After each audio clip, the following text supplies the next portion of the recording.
Welcome back to the Wild Things Baseball Network pregame show. We are getting ready for the middle game with the Gateway Grizzlies. Washington looking for a 10th consecutive victory, something that has not been done in at least 13 years here in Washington. The record for the franchise, 13, joined at this time by President and General Manager Tony Buccilli for the Tony Buccilli Show. Tony, we talked last week in Tri-City. The team was at that point on a 3-game win streak, beaten Tri-City 13-11. Obviously, things have continued to go really well on the field. 9 straight wins is nothing to scoff at, no matter what time of year it is. Certainly. I mean, you look at it, I know there's always a thing of, are you peaking too early? You bank the wins while you can. It's not like we are playing lights out, overwhelmingly dominating baseball. I mean, we're playing efficient, playing smart. We're winning games multiple different ways right now. One-run games, we're scoring double digits certain nights. I mean, so there's still things that, despite the wins, there's still things to look at, still things to be better at. But ultimately, you'll stack those wins whatever time of year you can, and just roll with it, because moving forward there's going to be situations where the breaks don't always fall your way. We had you on Saturday in Troy, and to that point the starting pitching, I wouldn't say was bad, but it wasn't great. Kobe goes out and kind of sets the tone, and now ever since then it's been pretty much quality start after quality start. The only non-quality start is an 8-strikeout performance by Zach Kirby on Sunday. Those guys have figured it out a little bit, and whether that's sustainable at this level, probably not, but good to see those guys kind of get on a roll a little bit too. Well, I think I mentioned something about that prior. Was you got 2 guys in Jordan and Malik that are transitioning to this league and taking a couple starts and utilizing each start to kind of make adjustments to find their way to be successful. I think both of them will be, if you ask both of them, they would say the same thing, that they had to kind of break the affiliated thought process out of their mind and pitch again, and pitch to get guys out, pitch to be efficient, and just think for themselves a little bit again, versus what affiliated systems kind of ingrain them to be. So I know Malik, I had probably a 30-minute conversation with him about that. Jordan, similar, just during BP, just kind of picking brains and getting a little bit just a change of approach. And certainly there's a natural competition, I think, within the rotation of, one-upping each other's starts. I'm sure next time you talk to Tom, he'll probably mention that as well, that there's that thing of, this guy had this start, I can do that, I can one-up it, and just build upon it. So there's a nice internal competition amongst them, as there probably is in the bullpen and in the lineup of just guys stepping up when they're called upon to deliver. From an offensive standpoint, we had talked about Andrew Check's start last week. He's still getting on base, obviously, but his bat has cooled off, at least I wouldn't say drastically overall, but from what he had started with, it has. But you're starting to get contributions elsewhere in the lineup, whether that's J.C. Santini driving in a run yesterday. Tommy Caulfield's been pretty consistent. He's on a little bit of a roll at the plate. Not that he hasn't hit well all season, but he's on a little bit of a roll.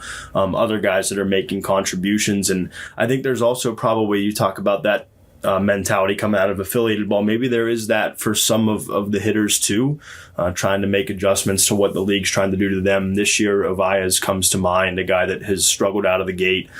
Change of scenery for Ricardo Sanchez. He's struggled a little bit out of the gate, but it's still early. It's hard to kind of get a gauge on guys 25, 30, 40 at-bats in. Certainly. I mean, these guys are still working through some things. It's probably better to see the collective group, the bottom third chipping in more, other guys starting to drive in runs and to be leaned upon, because you're going to need them in series and stretches down the road of driving in a run with 2 outs or being able to move runners. I mean, there's a lot of situational things that they're getting exposed to, and they're able to be a little bit more successful as those opportunities become available. And you don't need all of our runs don't need to be driven in by Andrew Check hitting home runs or the top three guys in the lineup carrying it through. I mean, those aren't successful ways of playing baseball, long term or short term in our league, and that's not how our rosters are meant to be built. We want to be deep. We want to be competitive. We want to have strong at bats, show athleticism, steal bases, and just be a complete lineup across. So certainly for these guys to continue to chip in, contribute, find ways. I know like Berkey's been able to do a little bit more here at the homestand and even on the back end in Tri-City than he was probably in the first 6 or 7 games. JC's been able to continue to do that.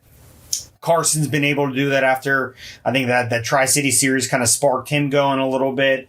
So, I mean, these guys, for them all to collectively settle in, like I said, nobody's firing at all cylinders right now, not even us, even despite a win streak.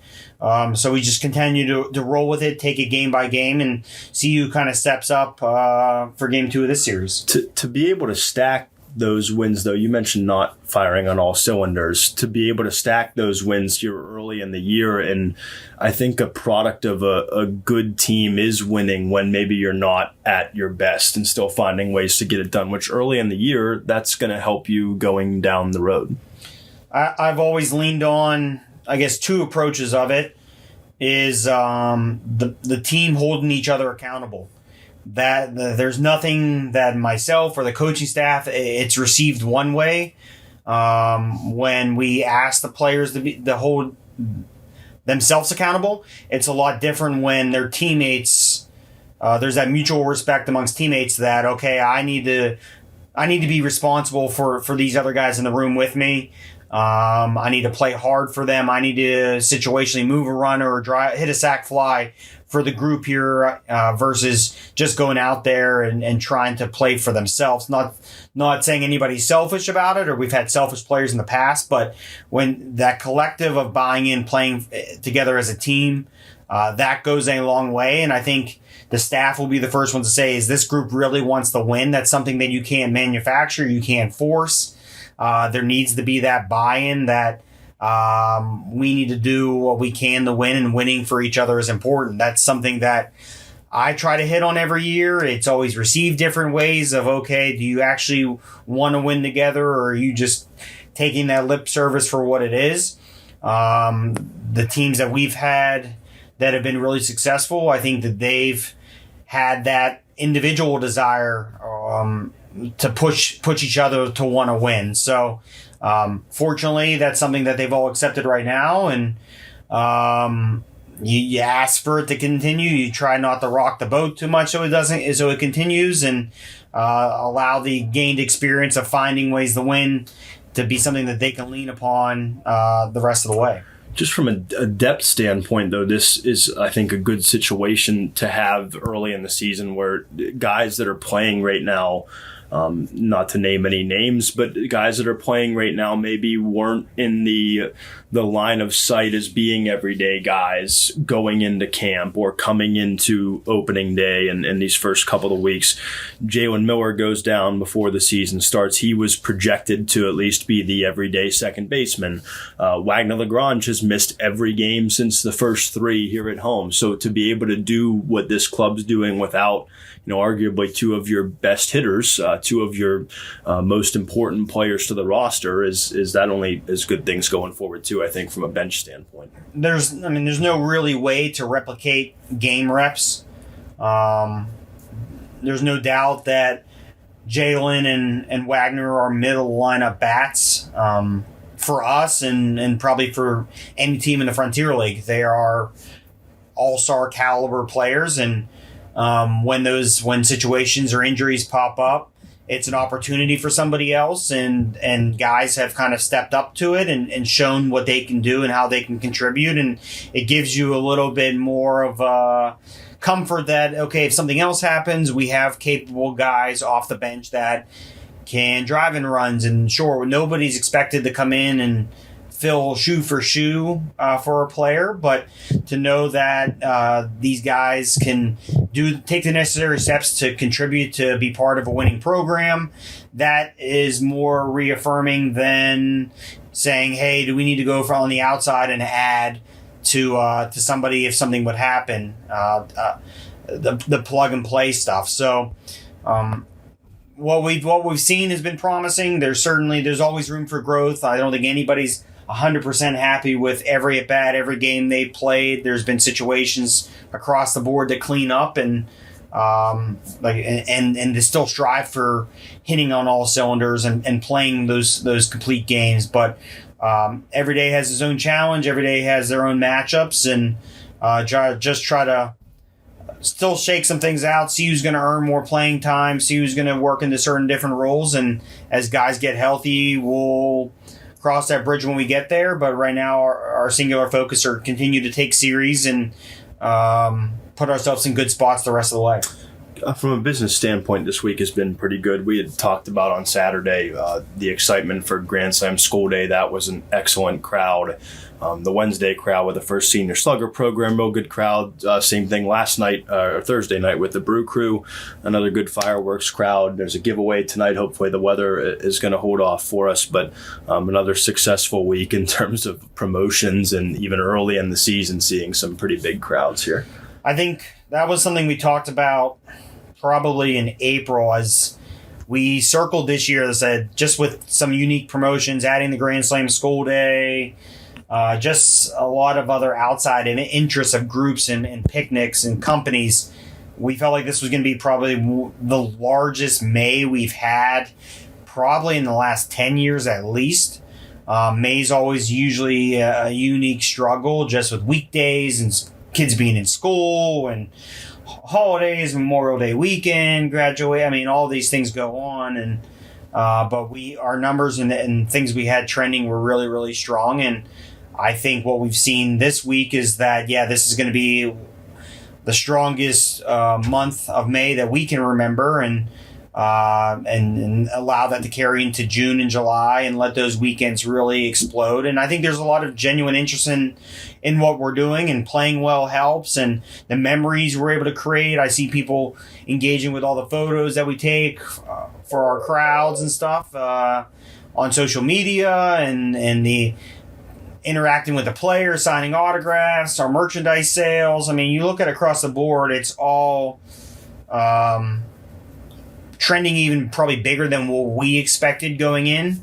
So I think we're doing a lot of good things, and I think a lot of our efforts are coming to fruition, and our focus of really making sure the customer experience here is resonating. People are coming here and they're having a special experience, and we're building those bonds where people want to continue to come back. When talking about creating bond memories, you're going to have another opportunity here, and not that it's a typical Wild Things opportunity, but with the high school championships next week, those are always a unique chance to kind of show people the ballpark maybe for the first time. They come out here, watch a high school game, and maybe we're on their radar going forward in the rest of the summer, and that can only help going forward too. Yeah, I mean, I always tell the story. That was my first and only experience of Wild Things baseball before I started working here. As I came to the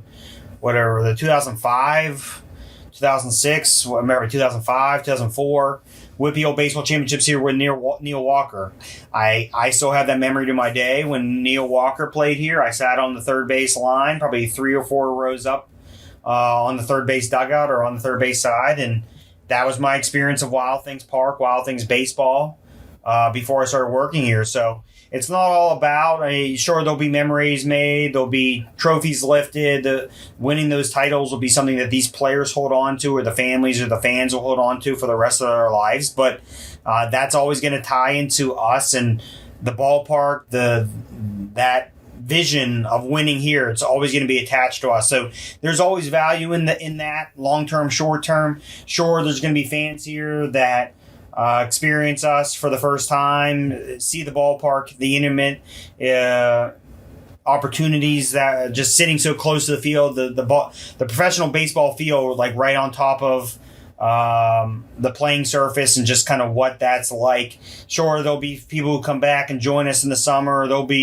We'll honor and recognize some Whitfield champions here down the road, June, July, when their seasons come to an end.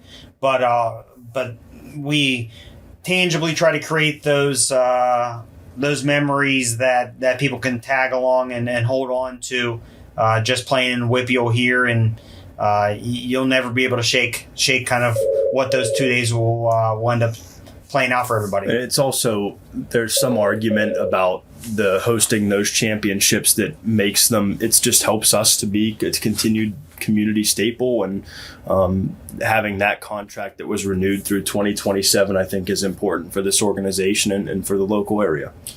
I mean, this field gets used more than any in the area that I know of. I mean, high school, college, Whitfield, beyond our pro guys. I mean, this is here to be a community asset. The field's here to further baseball, keep development going, youth leagues, tournaments. I mean, there are so many things here that not every kid has the opportunity to play high school, college baseball, to play in the Whitfield Championship. But if a kid got to play here 8, 9, 10 years old, and they have the memories of running the bases here or hitting a home run here or any of those things, recording it out or playing shortstop here for their travel team, that's something that we take a lot of pride in.